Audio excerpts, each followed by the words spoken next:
we're going to cut the hole for the monitor tonight. So here's the monitor. On the underside, this is the front panel where the monitor is put.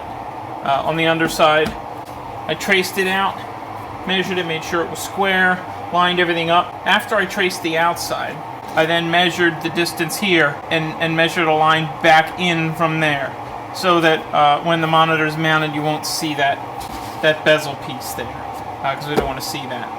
And then I realized, to make a nice fit and finished look for the inside of the monitor, for the edge of the wood in the monitor, I would do the T-molding on the inside of that as well. So then I had to go back another 1/8 of an inch to account for the T-molding, so that too much of the monitor wasn't going to be covered up. So I did that. Then I thought, how am I going to... I use a circular saw.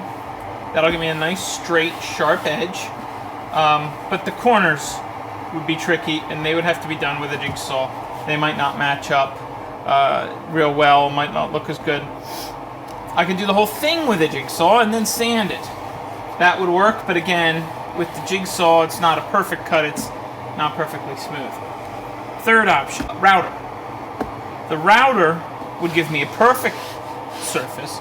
However, freehanding the router is almost impossible to do and almost impossible to get straight. So I could maybe clamp a piece of wood and ride along the edge of that wood. And that seemed like quite a challenge as well. I came up with this idea. I will use this trim bit. Trim bit has obviously the bearing that I can ride along something with, so that I don't cut past a certain point, of course. I would start a hole with this and then switch bits to this and then cut. So what I did was, I said, alright, I'll use that bit and I will make a little jig into here. So what I have done is I have screwed to this back surface pieces so that I can literally go around the edge. The other problem, again, with the router, if I were to do it freehand, is the thing tends to walk on you, and it'll always walk in the direction you don't want it to go. So with this, even if it walks out into the middle, doesn't matter. This is all scrap. This whole middle is scrap.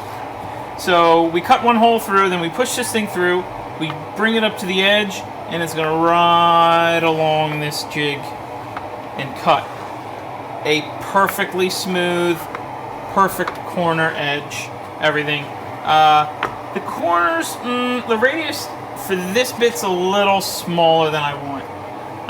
I'd like a radius more like this 3/4 inch bit, but I'm not sure.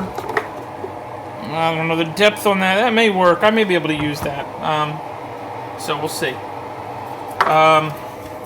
So yeah, that's the next step. Let's drill the hole through with the router to get it started. I could drill the hole with anything, but I'm going to drill with the router because it's there. And then we'll switch to the trim bit and see how we can do. All right, let's punch this hole.